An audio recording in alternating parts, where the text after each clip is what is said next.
Okay, can we convene our Asset Liability Management Workshop? Welcome to the ALM Workshop. Today's workshop is part of the Asset Liability Management process undertaken every 3 years to review asset and liability management. The ALM process is an important step to help ensure that contributions plus investment returns are sufficient to pay the benefits and expenses of the system. During this process, staff will present potential allocations to each asset class that are estimated to allow CalPERS to realize its long-term assumed rate of return while maintaining prudent levels of risk. Our work here and in the coming months will culminate in the selection of a policy portfolio, which is then used to guide and define the strategic asset allocation across the total fund.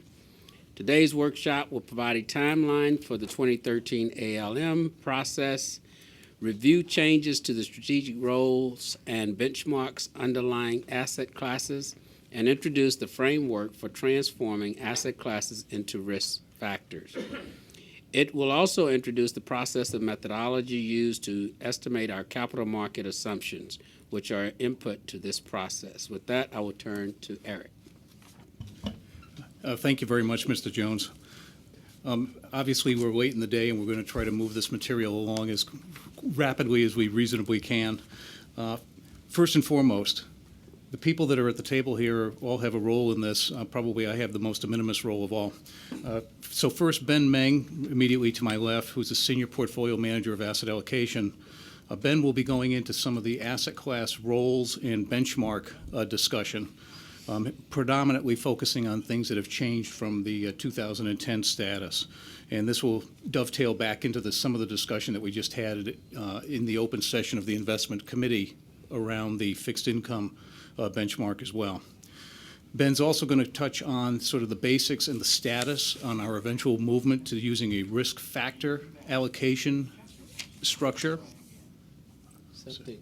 Okay, a risk factor allocation structure. We're making some progress on moving towards that. We have not completed that work as yet, and Ben will touch on that. Then Ben will be providing an introduction to the capital market assumptions process. Following Ben's introduction on the capital market assumptions, Alan Emkin from PCA, immediately to Ben's left, is going to be talking about sort of a building block approach that is used to actually build up those estimates of returns and volatility that underlie this entire analytic framework.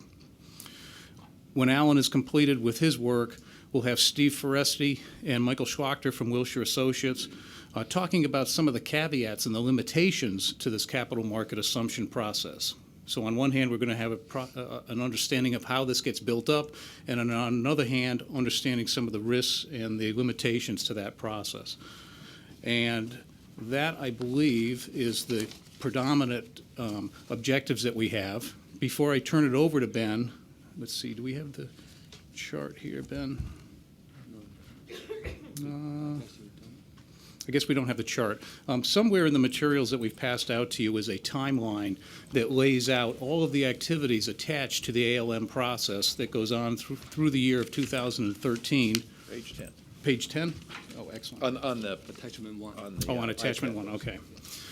Thank you, George. That schematic is really trying to lay out the linkage between an array of agenda items that are happening between the investment office and also the actuarial office. The work in this area started in January of this year. It will continue on and roll right into the beginning of 2014. But it's very important for us to try to help you understand the linkage between all of these different items, whether it's actuarial policies, whether it's capital market assumptions. All of these different things have to come together to result in a completion of this whole asset liability process. So that hopefully that schematic will help you understand when these items are coming and how they are linked together. And we certainly could talk to you more about that in the future. In the interest of time, Ben, why don't you get started? Thank you, Eric. Good evening, board members. I'm Ben Meng, Senior Portfolio Manager of Asset Allocation. There are two sections of this part of the presentation this evening. In the first section, we'll present the strategic role and benchmark of each asset class. And in the second section, we'll provide an introduction to the methodology for transforming our asset allocation exercise from an asset class-based approach to a risk factor-based framework. Please find on slide 3 a summary of the key changes that we have made since the last workshop in 2010. With regard to the strategic roles, the absolute return strategy has emerged from global equity to be a separate strategic asset classes. This guidance was given to the staff from the February Investment Committee meeting. And in addition, we also standardized all the languages for the strategic role for all the programs. With respect to the benchmarks, we would like to introduce a minimum volatility component as a potential addition to our global equity benchmark. And also per the early discussion this afternoon on fixed income, we're also proposing 2 revisions. One is to change the international portion of the global fixed income benchmark from a market cap weighted index to a GDP weighted index. And the other changes we're proposing to make is to change the international portion of the inflation-linked bond component from 5 countries only to 16 countries. So we'll address each of the changes where appropriate as we go through asset class by asset class. So as we're going through the changes asset class by asset class, in the interest of time, we'll only highlight the changes that we have made since 2010. However, please feel free to stop us at any time should you have any questions. In terms of private equity, the one change we made was that to call out the private equity should demand illiquidity premium in the expected return due to the illiquidity nature of the asset class. And this change is also consistent with the benchmark for this asset class, which is 300 bips over the public market. That's 300 bips is as a compensation for the illiquidity premium. Yes. What's lagged 1 quarter? Oh, our benchmark, our portfolio evaluations lagged. No, the benchmark is lagged by 1 quarter because for private equity, the benchmark is a public equity benchmark with a real time.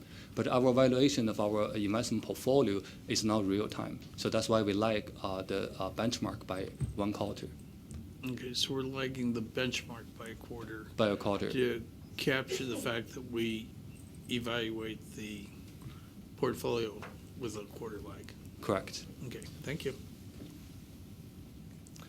On slide 5, for absolute return strategies, we have captured all the work done at the February and the April investment committee, and will consider absolute return strategy as a separate asset class in the workshop in 2013.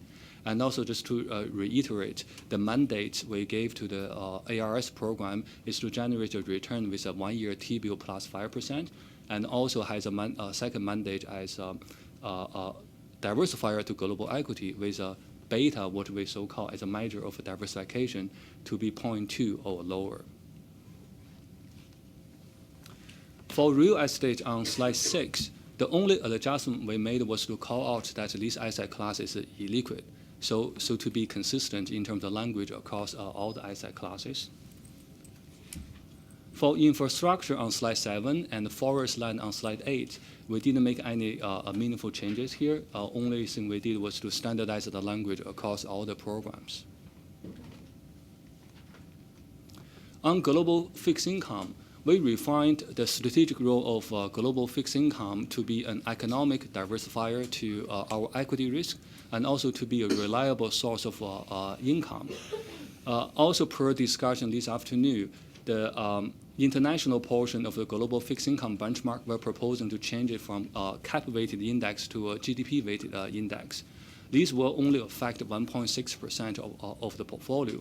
And the reason for this change is to broaden the investment opportunities and reduce concentration risk, and also to increase the exposures of the countries whose economy are expected to contribute to a larger portion of the future global GDP. Yes. Ben, our fixed income has a history of having a high correlation to equities. Given that, does this benchmark actually make sense? To be a Given- diversifier. Yeah, given the way we actually run it, or are we going to move it closer to the benchmark? Mr. Jelencic, I would suggest that there are portions of the fixed income portfolio that have had a higher correlation, and I think that there are other portions that have had, if anything, a negative correlation. So it's sort of, it's the overall structure of this, but that correlation profile, as you've identified, shifts over different time periods. I don't think at this point that we have a better suggestion than the structure of what we've got, and we have not proposed breaking fixed income into a government bond, a corporate bond, or any other segments, high yield, or things of that nature, and bifurcate or break up the structure of that benchmark. And this, at some point in time, when we eventually get to the risk factor-based work, a lot of this will become somewhat moot, to be honest with you. Then we'll be focused more on the risk aspect. So actually, that's a very good question. It's a perfect segue for the second section of this part presentation on the risk factor-based framework. One of the reasons we would like to do the risk factor-based framework is because of this correlation is not stable.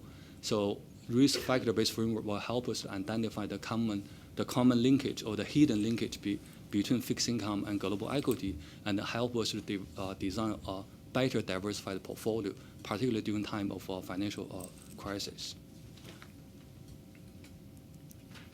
So on inflation-linked asset classes, again, as the discussion earlier this afternoon, we're proposing to change the international portion of this benchmark from 5 countries to 16 countries to include investment-grade emerging market countries and developing countries. Again, this change will affect 1% of total portfolio, and the rationale for this change is the same: to broaden the investment opportunity set and to reduce concentration risk. For liquidity, we made no changes to the strategic role of liquidity. Finally, we come to the asset class that has the largest allocation, which is global equity. As we know, equity dominates the risk and return profile of our fund. So if we really want to make an impact on our fund, global equity is a good place to start. And to introduce a minimum volatility component to our global equity benchmark is our attempt to do so. So as we know that our global equity current benchmark is market capitalization weighted benchmark. So the first question regarding minimal volatility strategies, what are they? What are the minimum volatility strategy, and why do we want to add them to our portfolio? So minimum volatility strategies are obtained from optimizing the market cap weighted index to obtain the lowest total fund volatility for a given set of investment constraints. So these are the definition of minimum volatility strategies. The benefit of adding minimum volatility strategy to our total fund is that, historically speaking, lower volatility stocks have provided better risk adjusted return. And in addition, minimum volatility strategy appear to provide better fundamental qualities as well, such as higher dividend yield, higher profit margin, and lower leverage. So while we're still reviewing this strategy, the biggest concern we have so far with this strategy is that it is very likely to underperform in a strong bull market. And also we know this strong bull market can last for a prolonged time of a period. However, so far the evidence shows that the downside protection that minimum volatility strategy can provide appears to more than compensate for the underperformance in a bull market. Yeah, Yes. Are we looking at creating a blended rate for the portfolio? Or are we looking for equity, or are we looking at having another portfolio with a different benchmark? One of the problems we have right now is all of our benchmarks for all of our portfolios don't roll up to our benchmark. We're still doing the research on this, But so far, my personal inclination is a lighter, is two separate benchmarks for two different purposes. And Eric, if you disagree. Yeah, I think that, one of the things that we're trying to figure out is what to actually implement in this space, if anything. And the data that has been used in modeling this entire process is all predicated on the MSCI interpretation of their all-world version of this kind of an investment paradigm. There are some severe limitations to that implementation, notably just the limited number of securities that are contained within it and the incredible concentration that would exist. So it is not clear to us that that construct ultimately represents the optimal implementation portfolio for CalPERS, although it does appear that that information set it's actually a useful information set from the perspective of being able to model this. So the whole issue of what can you implement is an open question in this, and I don't think, though, it invalidates any of the modeling process or going through the ALM work through the end of this year in order to try to answer that. But I think that that implementation structure and how you would blend it, whether you blend it together or whether you consider it discrete parts, you end up with the same effect at the overall portfolio level at some point in time, but it creates some degree of additional clarity if you separate it. And are we looking at other non-cap benchmarks? The way that we're trying to position this, because we do currently implement non-cap weighted benchmarks. That's the fundamental work that we do with research affiliates, and we have approximately $10 billion invested in that kind of a structure. So we do that, but we do that as an active portfolio within the risk budget that currently operates within the global equity asset class. That risk budget that we have in this asset class is not sufficient or capable of being able to implement minimum volatility to any meaningful size, simply because of the minimum volatility benchmarks have tracking error that ranges from 500 basis points on up into 700 or 800 basis points relative to capitalization weighting. So if we really wanted to do this to a scale enough to actually have an effect on the volatility for the portfolio, we think that this really needs to be built into the strategic asset allocation in that capability. This is just, I think, the first iteration of attempting to build what we think is a discrete enough structure of it or a different interpretation on an asset class into the structure of the program. Where that effort ends, it's not clear. Thank you.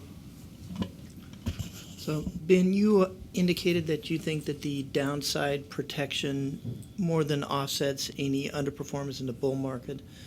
What do you mean by underperformance? So minimum volatility strategy normally low down or have a high proportion in the defensive stock, for example, in healthcare, consumer, non-cyclical, utility stocks. So these kind of stocks, as I tend to be a defensive. So in a down market, it will have a negative return as well, but not as much as the cap-weighted index. So we do have the benefit in the down market. In the up market, I want to, in the appendix, we show you some information there. In the up market, if from historical period we are looking at from 1995 to 2012, if the market going up but not more than 10%, actually minimum volatility strategy still outperform the market cap. So the minimum volatility strategy underperform the market cap weighted index is when the market goes more than 10% a year. Yes. Yeah.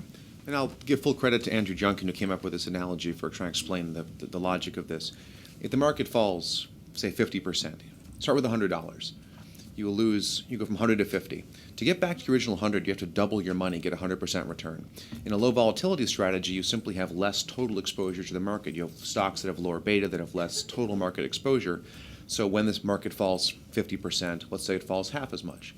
Now you're down to 75 instead of 50. The amount you have to recover is far, far, far less. And in fact, if you look at 100% loss and a 50% recovery, you actually end up north of $100 again when all is said and done, simply because if you can cut off the low tails year in and year out, the compounded return will actually end up being higher than if you take the entire market volatility. So the point of low volatility is it'll outperform simply by doing less bad in bad environments.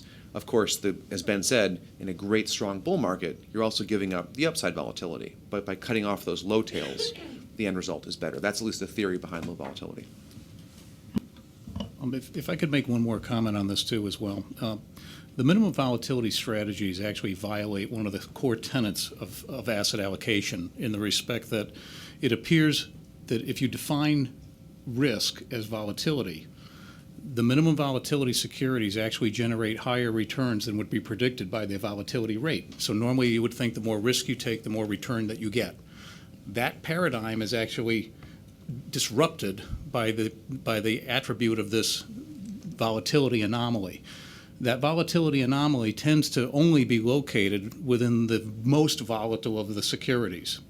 If you drop down below, if you separate things into quintiles, so define a universe and break it into 5 portions, the top volatility quintile tends to underperform the others. And the others, though, actually still tend to have that positive risk-return relationship embedded within them. So there's quite a different anomaly here, but it actually almost violates one of those central concepts, which is indicative of the fact that as part of our investment beliefs, we've made a statement, and I think that's being tested, that not all risk is represented by the measure of volatility. And this is in one of those instances where I think that statement starts to ring true. The other potential benefit is minimal volatility strategy potentially can give us a cheaper way of a hedge of the tail risk. If you recall this morning in Joe's session, Joe's favorite chart, if we experience another massive drawdown, we may reach a point of no return. So one way, the most direct way is to buy insurance on this, and we are not the only one who's looking at that problem. So currently the insurance price is really expensive, and we're hoping that the minimum volatility strategy can give us a cheaper way, more economic way for the tail event protection. Yeah. At the Wilshire conference, they actually did a presentation on low vol, and it's in the board office in the binder from the Wilshire conference, if anybody wants to take a look at it. Thank you. So that concludes the first section of this part of the presentation this afternoon. Now I would like to turn to the second section of the presentation, which is to provide an introduction to a new classification of our risk. In the 2010 workshop, we adopted an alternative risk asset classification that categorized asset class into risk factors as our first step toward a factor-based asset allocation framework. So this year, beginning with the presentation this evening, we are reporting back to you on the progress that we have made so far on this very important topic. I know it has been, it is late in the day now, and we are throwing a lot of information at you, so please allow me to use a soup analogy to better illustrate the concept. After Then we all, want to quit and go to dinner. I know. It's almost time for dinner, so.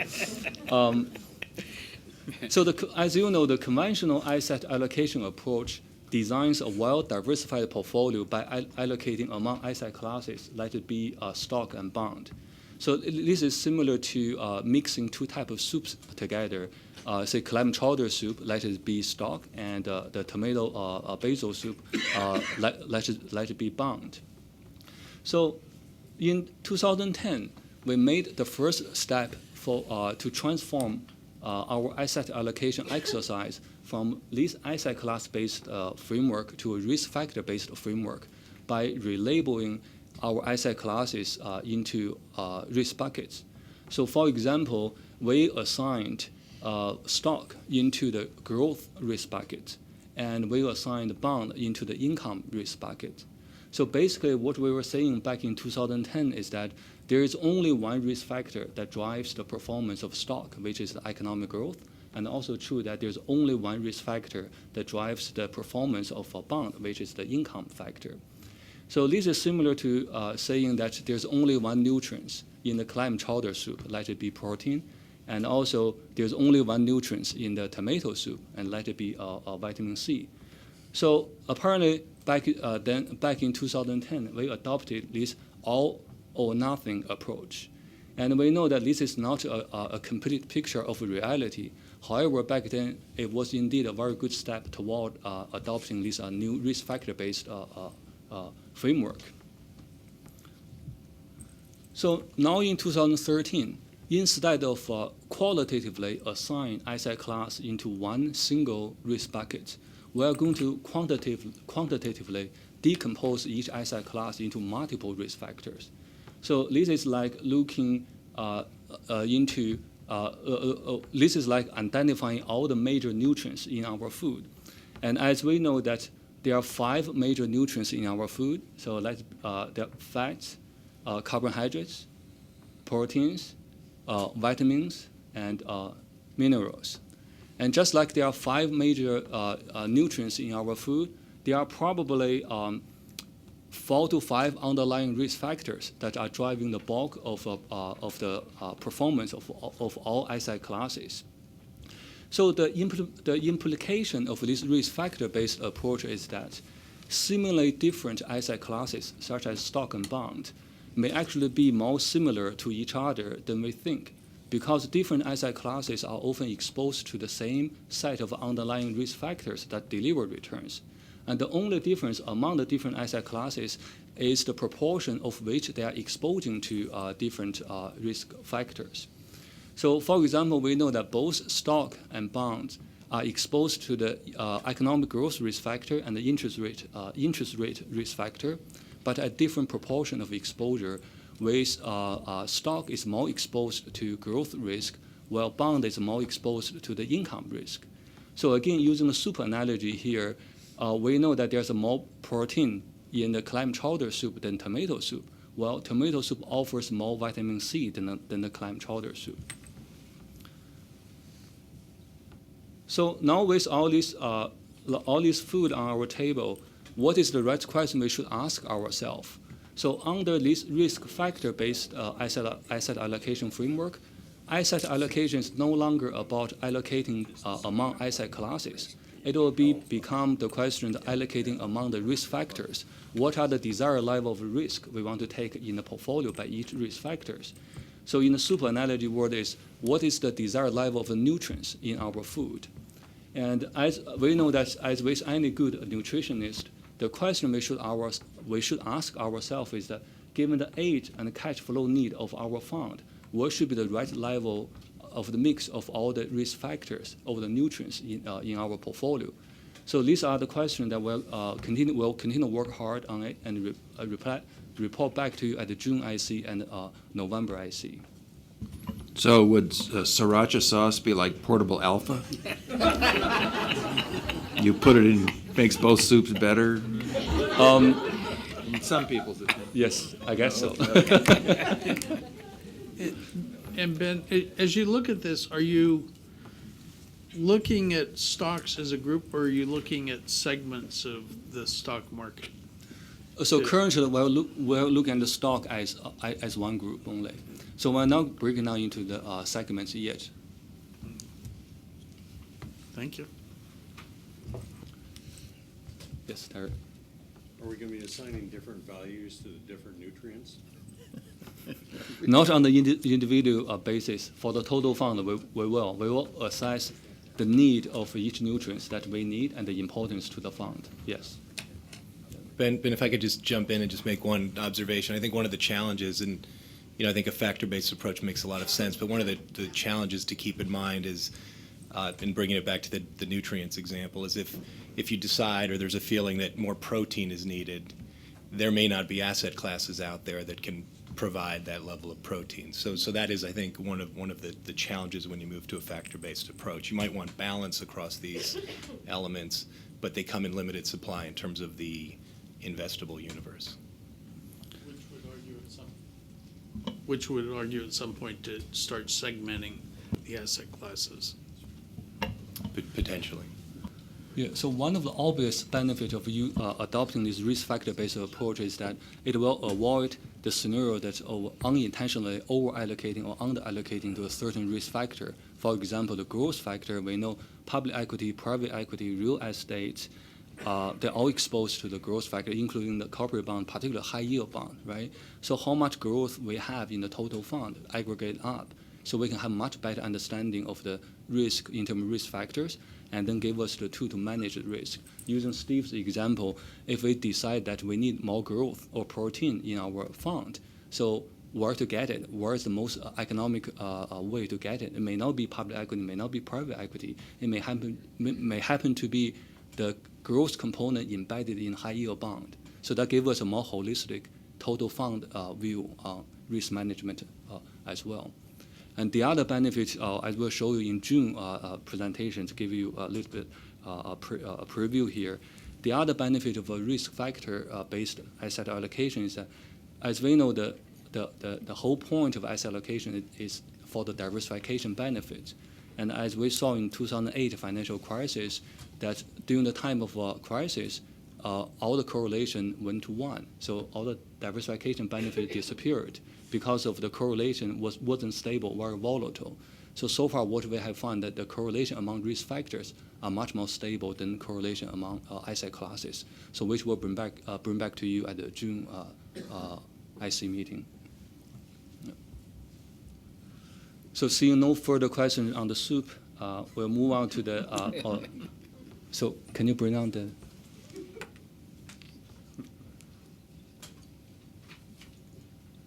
Some of us already on the main course then. I know. Throwing the cookies out. So the second part of the workshop this evening is on, we'd like to provide to you an introduction on capital market assumptions. And there are three components of this part of the presentation this afternoon. First, the staff would like to provide you with a very high-level review of capital market assumptions and the common fundamental models that you can use to forecast, to make this forecast. Then we'll turn over to Mr. Alan Amkin from PCA to give us an example of how we apply this methodology and provide us with a basic primer. And then this session will conclude by a presentation from Wilshire by Steve Forresty and Michael Schlocker. Because every time we make a forecast, there's uncertainty around the forecast. So they'll talk about the uncertainty around making capital market assumptions. For those of you who were at the January board offsite, you probably still recall this chart. So this chart basically lists all the major steps for asset and liability management workshop in the past. And this year we're starting with exactly the same first step, which is to formulate capital market assumptions. And as we know that there are three pieces to capital market assumptions: the expected return, the uncertainty around the expected return, and also the expected co-movement or correlation between different asset classes. So in terms of methodologies for expected returns, there have been a number of fundamental models developed for this particular purpose. And usually these kind of fundamental models require some kind of prediction on the valuation metrics, like it be dividend yield, earning, and free cash flow. In addition to the fundamental valuation models, we also conduct very extensive industry survey. We work with very closely with our consultant, PC and Wilshire. Then we go out to survey economists and asset managers in the industry to get their view of the world. So we would like to provide you with an example of the expected return. For the case of public equity, most of you know the most popular model for forecasting return we call the DDM model. It's a dividend discount model. There's the obvious limitation of this model is that not all the stocks pay dividend. The other approach is a building block approach. By what are the drivers of the stock return? There's three components of the drivers. First, the income component, the growth component, and then the valuation component. There are also another building block approach to this, which is when we as an investor, when we invest in anything, ideally you would like to think at least it can beat inflation, so it preserves the purchasing power. So the first building block component is that the inflation rate, the expected return has to be at least beat the inflation rate, and on top of that, you would like to earn a risk-free, the real interest rate on top of the inflation rate. And then depends on how much risk you are taking on, you demand a certain risk premium. So that's another building block approach to come up with the expected return for public equity. For private equity, especially for our fund, since our private equity is benchmarked to a public equity, so the expected return is just public equity expected return and plus illiquidity premium. For fixed income, it's the industry consensus, and also overwhelmingly evidence shows that the yield to maturity has been a very good predictor for the total return for fixed income. And lastly, to real estate, we model real estate as a mixture of equity and fixed income. So we forecast the cash flow, the cap rate, and then we also to add a risk premium somewhat between fixed income and global equity. So these are the theoretical framework for forecasting expected returns, which is the first of the three components of CMAs. The second and third component, which is volatility and correlation, they are largely estimated based on historical evidence, and then we add on some adjustment based on today's market environment. So if no questions from the audience, now let's hear from PCA and Wilshire. We will quickly hear from PCA. Nice to be here at the end of a long day. Let's just start and be clear on what we know and what we don't know. We don't know about the future. And there's no evidence that we can predict the future. And so when we come to you with capital market assumptions, if we don't come to you with lots of humility, we'll be very embarrassed somewhere down the line. So it's just important to keep that in mind. To do this process, we need to do it numerically because it is an economic model. But we're not going to give you an answer. We're going to give you an intuition or an idea about the future. And to get there, it requires assumptions. And those assumptions, that's what they are. They're assumptions. They're not facts. They're opinions. And reasonable people, as you will see as we go through this, come up with pretty wide range of those assumptions. But the goal is to give you something that will talk about the growth in terms of return and risk of the various asset classes. We'll give you assumptions for all the major asset classes: stocks, bonds, real estate, private equity. The one thing you need to know is that each one of those has what's called estimation error, or embedded in it is an incorrectness. The more variables you put into the model, those incorrectnesses compound with each other. So someone gives you capital market assumptions for 30 asset classes, I can promise you that the error in that will be greater than if they gave you the assumptions for 5 or 6 asset classes. Yeah, I'm not going to go there. And for every asset class, we'll talk about growth, risk, and correlation. What does it look like? Oh, very important. I love this one. Precision is not accuracy. When I started working at another consulting firm, we would do asset allocation work, and we would show risk and return to the 2nd or 3rd decimal point. That's a level of precision. It's great precision, but it has nothing to do with accuracy. And people felt more comfortable when we showed all of these decimal points that we really knew what we were talking about. If we had rounded to the largest whole number, we would have been much more accurate. And it's just important to not get overexcited about the accuracy. Also, it assumes these numbers that the world is a normal bell-shaped curve. That's something else experience has taught us. That's not how the world works. Otherwise, it wouldn't have had 2008. Right? You have these extraordinarily strange events, and traditional asset allocation modeling doesn't adjust for the real world, and it's very important to keep that in mind. So what does it look like? Basically, you have 3 different asset classes. Each one of them starts at the bottom with inflation. Right now, inflation is very low. For those of you who have longer memories, there was a time when inflation was in the low teens. On top of that, there's a presumption that to accept risk, you're going to require a premium. The more risk you assume, the assumption is the more you'd want. There's also an assumption that you'll get what's called the real risk-free rate, or just to accept risk, you'll demand some return. Well, historically, you got compensated for holding cash with a 1.5% real rate of return above inflation.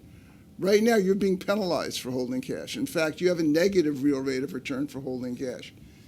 None of us in this room have any history of modeling assets in that environment because there's no precedent. So when we talk about knowledge, about what we really know, back to being humble, we really don't know what will happen in this world. Then on top of that, for each asset class, there's this premium for accepting risk. That's a nice squiggly line of inflation. And effectively, inflation, particularly in recent years, has been a relatively narrow range, between 2% and 3%. I have no idea whether that will continue or it won't continue. But those of you who remember the late 70s and early 80s, remember a period when that was not what inflation looked like. So as you build the building blocks, first you start with inflation, and then you go, what do you expect for the risk-free rate? The way we look at the world today is right now it's negative. We think it's going to be positive over the longer term, which means that right now you'll have a negative rate, risk-free rate, but that's going to go up later in the 10-year period, which means that you will see a higher one. And effectively, you're paying for that now with a negative one.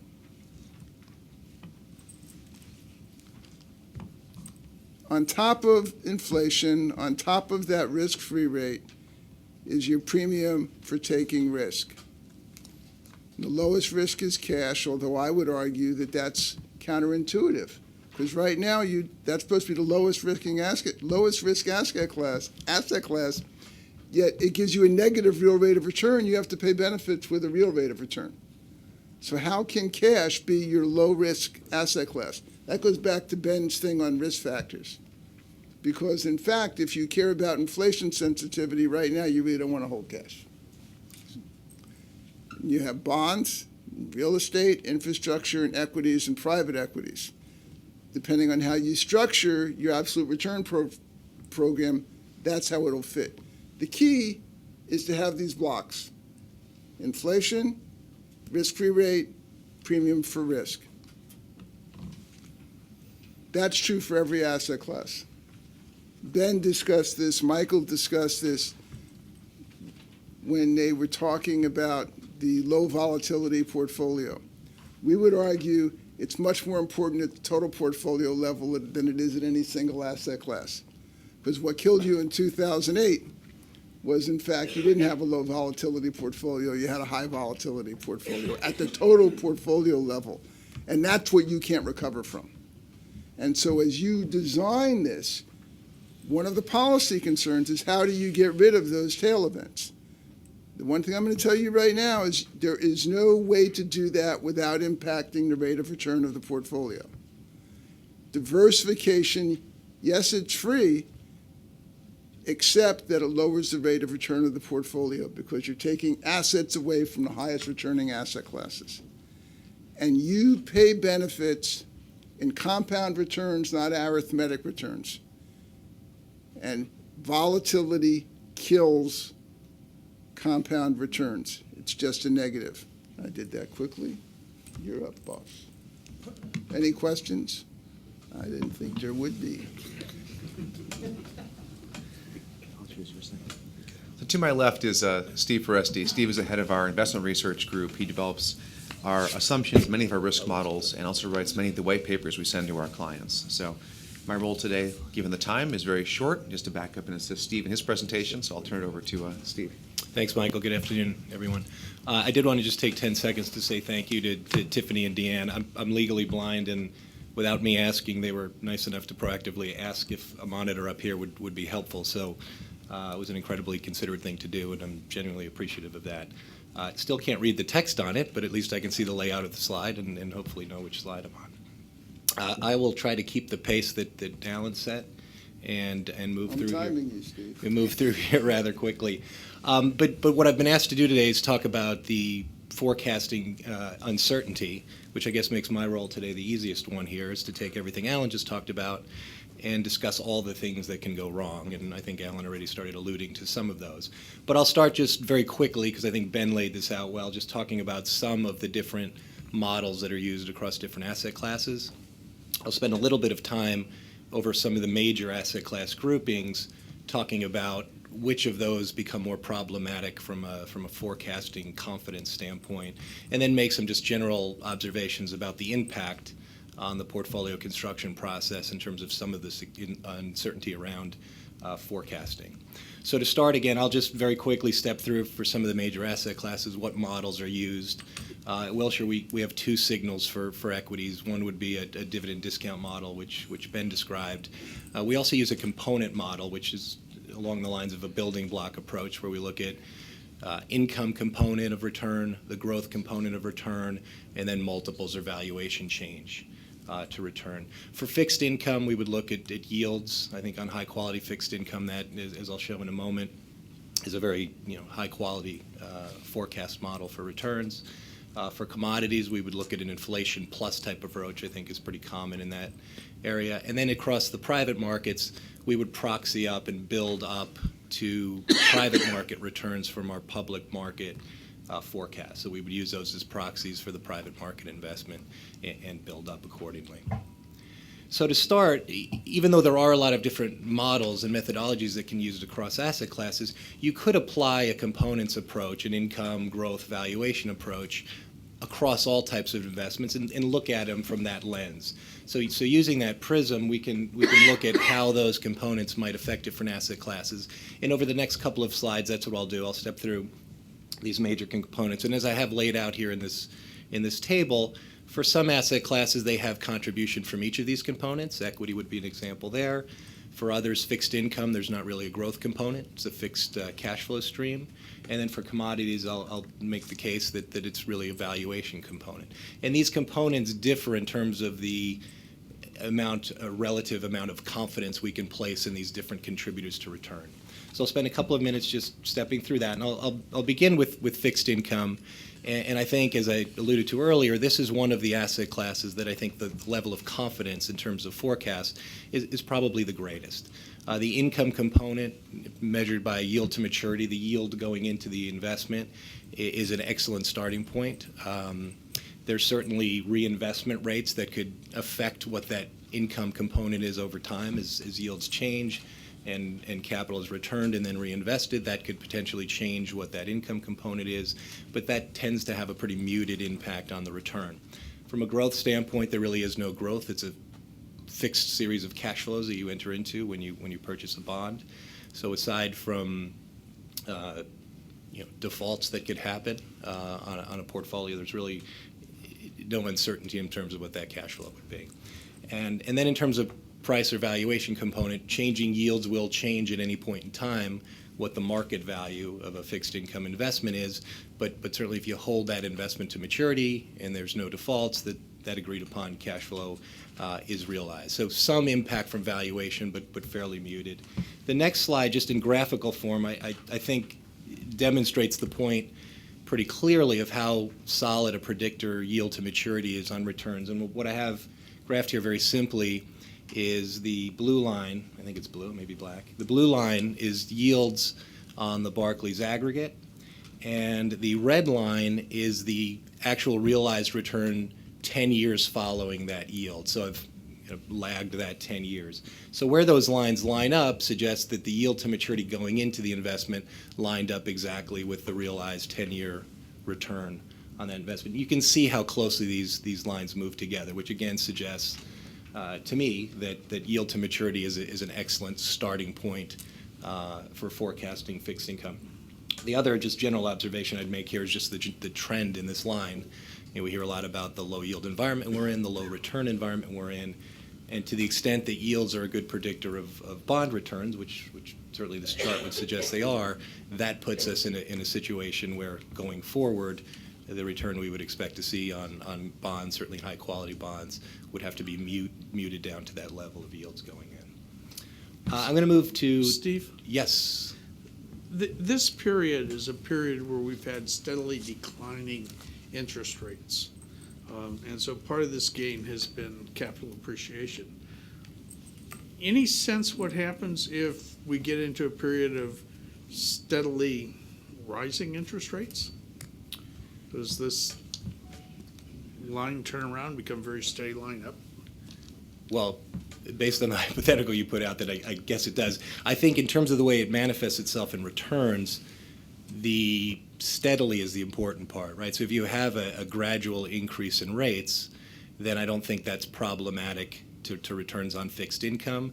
There is, in fact, a rise in rates priced into yield curves.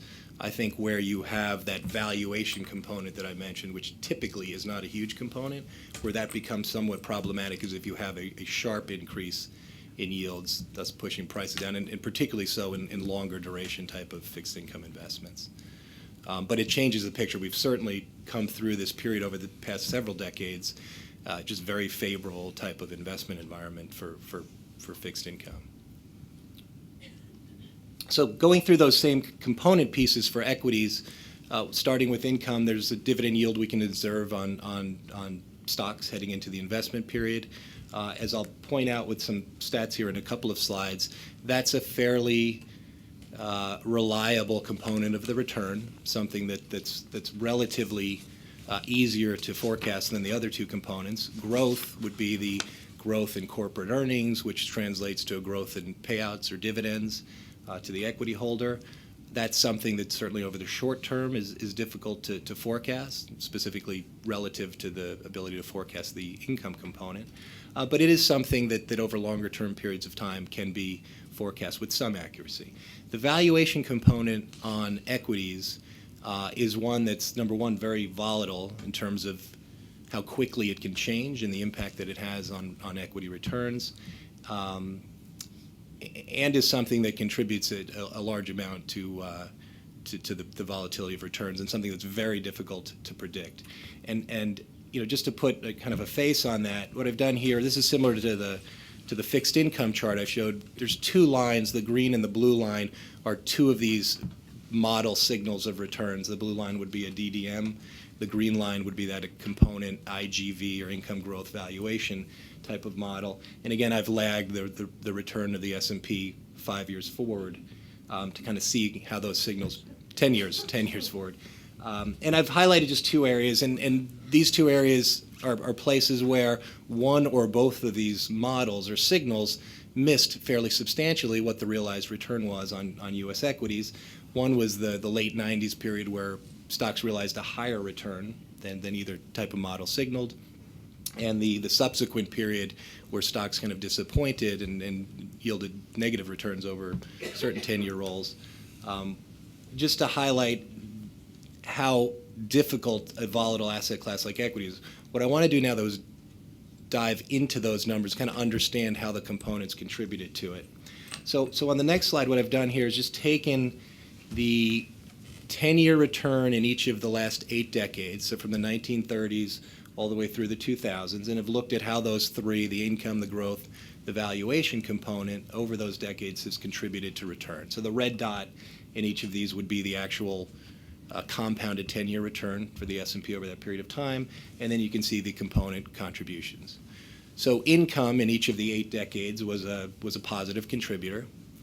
The growth component in all but one of the decades, in the 30s, was a positive contributor. There was a negative contribution in the 30s, so kind of contraction in growth over that period of time. And valuation, you can see, is mixed results in terms of its contribution to returns, with 3 of the 8 decades shown here having a positive contribution, and in those 3 decades, really a sizable contribution. The 80s, the 90s, and the 50s, a real large contribution. Moving forward, I want to take that and then present that same image, but on a rolling 10-year basis. So here the red line shows the rolling 10-year return to U.S. stocks, and then on each of those 10-year rolls, I'm showing again through that same color scheme how those components contributed. And here I'm trying to paint a bit more of a picture in terms of the consistency of these contributions. And if you start with the purple at the bottom, that would be the income component, and to the point I made earlier, something that's relatively stable over time, you can see a pattern of some consistency here, and therefore something that's a bit easier to forecast than the other components. You see a bit more volatility in that growth component. That's the blue part. More variability, no doubt, than the income component. But when you compare it to the yellow, which would be the valuation or multiple change component of return, you see how variable that is over time. Big swings, times when equity returns were very high, you see big contributions from that valuation component. And the converse would be when equity returns were very disappointing, you see a negative contribution. So you get the flavor here, and I'll put real numbers on this on the next slide, but you get the sense of how important these components are to the realized return. So finally, to kind of wrap this piece up here, I've just, off of that data set that we've just taken a look at, just computed some stats on it. In the upper right-hand corner is simply what these individual components have yielded over that period of time going back to the 1930s. 3.8 from income, 5% from the growth component, and 1.5% from valuation. And the red would just be what the compounded return of the S&P 500 was over that period of time. So you can see how they contributed over the long run. Interestingly, we can kind of think about that in terms of what our expectations might be going forward and fill those buckets in terms of what our expectations might be. But what I really want to focus on more today is the risk of those components. And in the lower left corner, I now look at the standard deviation or the volatility of each of those components over the historical data set that I just shared. And you can see, again, I think we can eyeball it from the previous chart, but the income component, very low standard deviation, 1.22%. A little more than double that on the growth component, 274.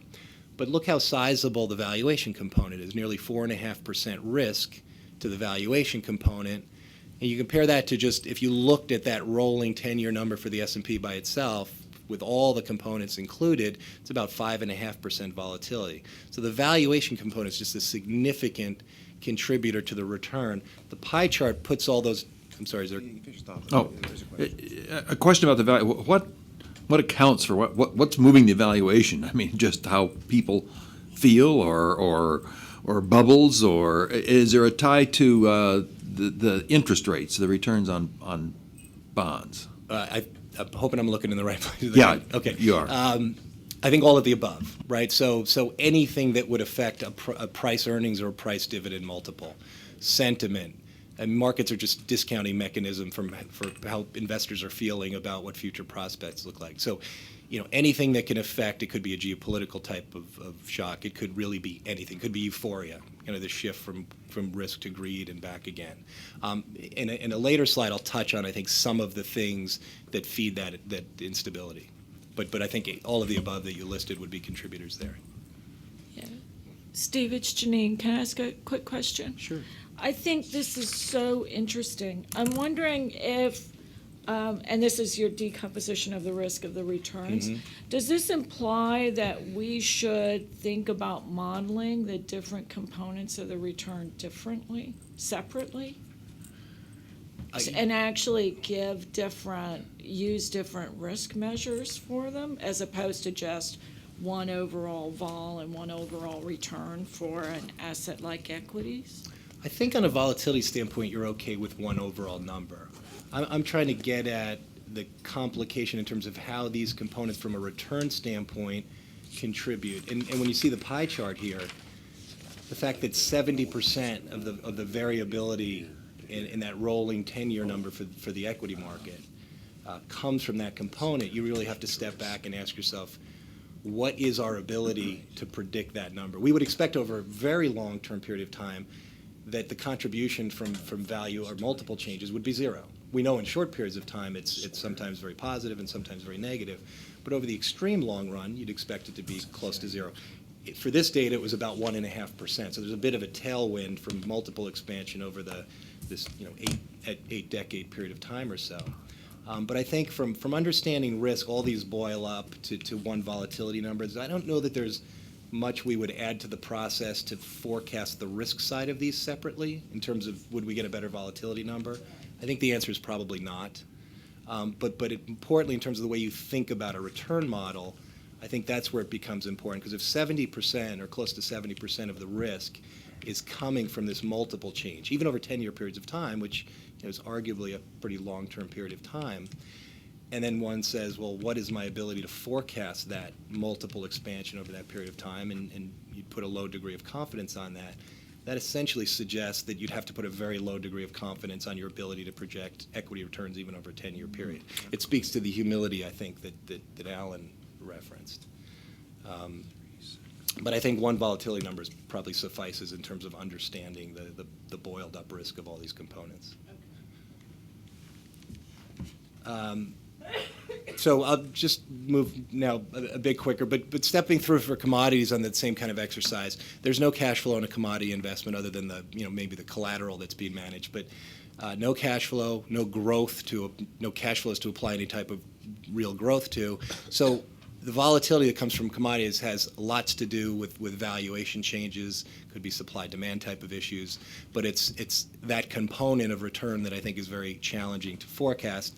The next chart kind of shows that this is an inflation plus. The two very flat lines near the bottom of the chart are inflation and a plus component, which would serve as kind of a midpoint assumption, and you can see how volatile even a 10-year roll on commodity returns are.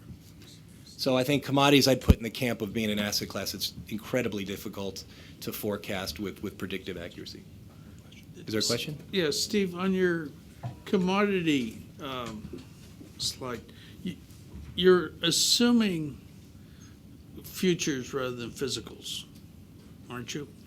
That's right. It'd be okay. It'd be a commodity future type of implementation. Thank you. Sure. And that's what the collateral that I spoke of is in that kind of bundled type of investment. So having moved through these classes, I just wanted to now talk about some of the things that can go wrong, and this I think speaks to some that were raised earlier. What are the types of things? And as Alan alluded to, these are assumptions. They're not meant to be put forth as this is what will happen.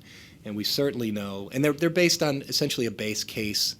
The risk around this base case hopefully captures some of the things that can go wrong.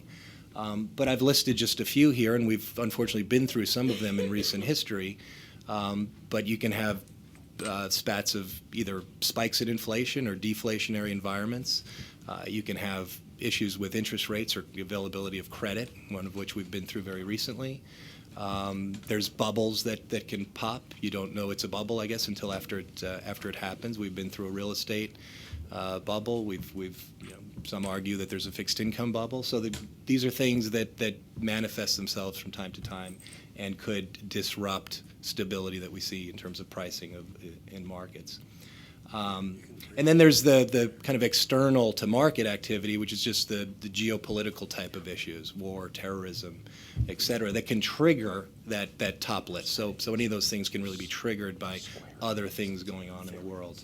And then, of course, there's the things that we don't know about that can bubble up, that we can make a list, and probably the next thing that surfaces is something that we didn't put on the list. So just that not knowing what else could be out there is obviously an unknown type of risk. I wanted to wrap up just with some other observations. One speaks to just internal consistency of models, whether it's a building block approach that looks at inflation and that same inflation forecast works through multiple asset classes. That type of a consistency in any type of modeling approach is incredibly important. It makes sure that all the classes are anchored together with a unifying type of view of what the base case scenario is. So you don't have one asset class reflecting a thought about interest rates and inflation that's somewhat different from another asset class. The other thing that I think is an important point to make, that risk or volatility, while there's many ways of thinking about what risk of an investment is, volatility risk I think is something that signals how difficult an asset class is to forecast. So the more variability in terms of the return pattern over time, more than likely that's going to be a more difficult asset class to forecast. You can think about the valuation component that I talked about. And then finally, some good news, which is that these things get a bit easier to predict. The confidence in terms of forecasting goes up over longer stretches of time. I think as long-term investors, that's one of the big advantages. that we have as long-term investors is that the degree of confidence, even though it's not 100%, increases with the horizon. And with the final couple of slides here, I just want to touch on those last two bullet points. And the first one being, if we were going to lay out the asset classes and where I'd kind of speak to the degree of confidence in the assumptions, these bars represent the expected volatility or standard deviation of returns for these asset classes on an annual basis. So the things off to the right I'd put in a category that relative to some of the other classes are the more difficult ones to project with accuracy. So that would be, the equity classes, private equity, and the public equity classes. The left side of this, on the other hand, would be cash and some of the fixed income, the high quality fixed income classes, which would be, relatively speaking, a bit higher confident type of forecast. And then in the middle, you'll find things like real estate and high yield that fall somewhere in the middle of that camp. In terms of the investment horizon, I made the point about long-term assumptions. Just this and then the next two slides just have the distribution of returns over time. This first slide just shows the distribution of one-year returns going back to the 20s. And you can see how dispersed these are with a few observations all the way to the left side around negative 40%. One of them, unfortunately, was very recently in 2008. But you can see how dispersed, if you're trying to forecast a one-year return, this paints a picture of how difficult that is. As you extend to a 5-year rolling horizon, you can see the distribution on an annualized basis start to narrow. And as I move from 5 to 10, you see it narrows still some more. So as difficult as it is to forecast a 10-year return on stocks, I hope these distributions paint a picture that it becomes a bit easier than if you tried to each year take a guess at what the return on equities might be. And then finally, just to boil that all together in terms of batting average of one asset class against another, what I have here very simply is just 3 asset classes, stocks, this is U.S. stocks, U.S. bonds, and cash, and the percentage of times over different holding periods that asset class of the 3 had the best return. So let's focus on equities, which is the first left-hand cluster of bars. And going from left to right, we're moving from a 1-year period to a 5-year period to a 10-year period. And what this suggests is that stocks over this period of time, if you looked at on a 1-year return, have outperformed the other 2 classes 62% of the time, 62% of the years. As you move to 5-year rolling periods, that increases to 70%. And as you stretch that out to 10-year period of time, that increases yet again to 77%. So the odds of that risk being taken, paying off in terms of a risk premium, the confidence that you're going to get compensated as a long-term investor increases with that horizon. There's no promise that that happens, but the expectation is that if you can stay invested for the long run, and Joe made some comments about this morning that I think were spot on, if you can stay invested from a liquidity standpoint, then you can hopefully realize the promise or the expected promise of that return or risk premium over time. I'll stop there, and I guess I might have not kept my promise of moving rapid. Yeah, that's good. Got a question? Sure. On your the 1-year returns, if say it this way, do the 5 and 10-year returns demonstrate that there is a reversion to the mean, a recovery? In other words, if you took those 1-year returns and you just sort of randomly added them up over 5 and 10-year periods, would the distribution be more dispersed than you see in the 5 and dime, the 5 and 10-year returns? I think, and I can't see the exact numbers here, but I'm sure you'd see on both the left and the right side of this numbers from the 1930s. You do, yeah, right. So I think that anecdotally speaks to some of the mean reversion, at least over short-term periods of time. I'll tell you, though, if you looked for some sort of serial correlation within the whole, year-to-year type of numbers, it wouldn't show up as a very meaningful number at all. Yeah, I mean, I think while you can say it occurs, timing it is something else. But what I'm wondering or asking is whether one should, one way to avoid the tails is you just forget about the annual stuff. You just look at it every 10 years, if you will, and I mean, you try to protect yourself against the situation we got in where we didn't have liquidity, but insuring against the left tails is terribly expensive. So you just sort of decide you can't. Which, anyway, I've also wondered if you were to use in mean variance optimization the 10-year means and standard deviations, whether you would, would that change things at all? Would it be more stable? I'm just, and then as Jeanette pointed out to me, all of those are probably relatively small compared to the things we have no idea about, how much will the economy grow and that sort of thing. But I think these last few charts speak exactly to what you said, which is the need to keep that long-term horizon, almost ignore the tail years. If you look at a 20-year distribution, obviously it gets narrower and narrower and narrower. Alan mentioned a few minutes ago, he compared it to weather forecasting. I can't tell you what's going to happen October 17th of this year, but I can tell you that 2013 is going to average 58 degrees in Sacramento. It's going to rain 18 inches over the course of the year with some degree of certainty. I'll be off by a few inches, but I'll get it pretty close, and that, I think, is the point of Steve's presentation as well. I have no idea what 2014 is going to do in the stock market. But if you look at the next 20 years, it'll probably be around 8%, and that's what history has shown us. weather forecasting has actually gotten better over long term, but not much over the short term. But I'm going to make another quick analogy, and that is you have your river, and it's an average 2 feet deep. All right? The trouble is you can drown in one of the holes. And the whole point of this exercise, in my opinion, is to get to the point where we start talking about what happens with the holes and not what happens with the average. Because the one thing 2008 should have taught us is that you might have a long-term horizon, but your reality is limited to 12 months. But specific to your question, I think on some of the non-normality or the left tail type events, and this is something we spoke to Ben about last week in terms of if you look at short-term frequency, you see more left tail type events than a normal distribution would tell you.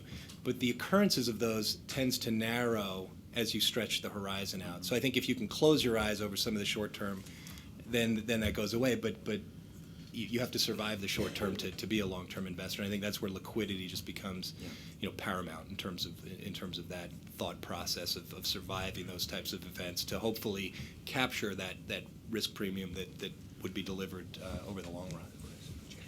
But I would point out that you can't focus exclusively on the holes, or you never step in the river and you never get the returns.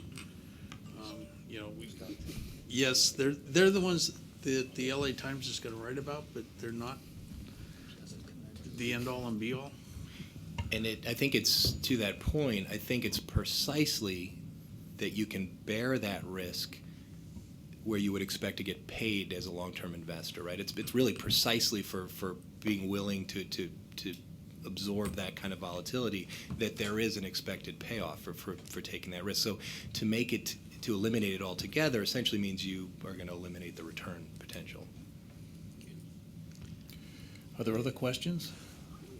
Dr. Deere? Everybody wants to leave it. On the low volatility stuff, I noticed that it's only about, a sixth of the market, the total capitalization of the low vol stuff.